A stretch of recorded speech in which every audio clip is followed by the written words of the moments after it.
Hey athletes, we're going to talk about the good morning today. There's three things that you want to remember when you're doing the good morning. First is that you have to warm up and make sure that you have the correct position. The correct position is going to require external rotation of the shoulder. So there's a number of different ways that we can do that. We'll talk about that in a different video, but as long as if you know that you have some good external rotation, and that means being able to do this without arching your back, then that's great. So second thing we're going to work on is where do you put the bar. The bar is going to go at the top, at the spine of your scapula. So the top of the scapula is here, right? Your scapula is like this. Where you put your bar in the back squat is on the top. There's a spine that goes here. That's where you put the bar for the good morning and the low bar squat. So hands here like this. Doesn't go around like a squat, goes on the back side, right? Like a good morning. So the second thing that we're going to work on, once we get that into the right position, we're going to take the elbows, pull them down to the rib cage. We're going to do two motions at the same time. And the reason for that is we need to make sure the spine from here to here is neutral, right? So it sticks out here, goes in here, sticks out again here, and then goes in here again. Keep that natural curve under load.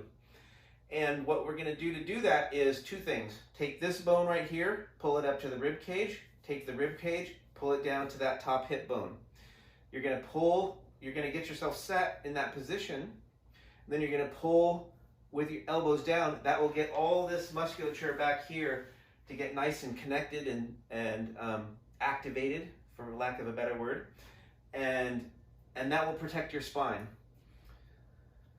The third thing that we're going to do is, for a good morning, you don't really need to go much further than about 45 degrees. There's many reasons for that, but the main reason is that as you go lower like this, the leverage on the spine down here, the shear forces on the spine when your vertebrae are making the vertebrae go like this, which is not a great thing. It's non-linear, and so it gets more and more shear force as you go further down and more horizontal to the ground.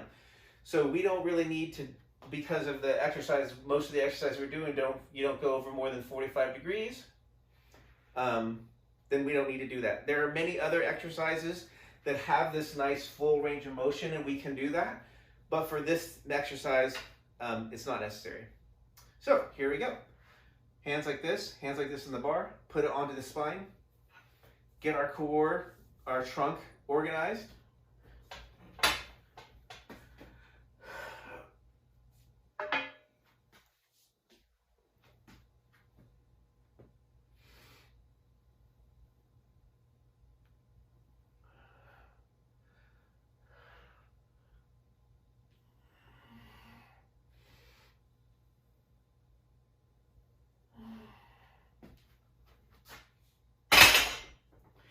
So you'll notice that my knees, they bend, but they don't go forward, because good morning's a hinging exercise. It's not a squatting exercise.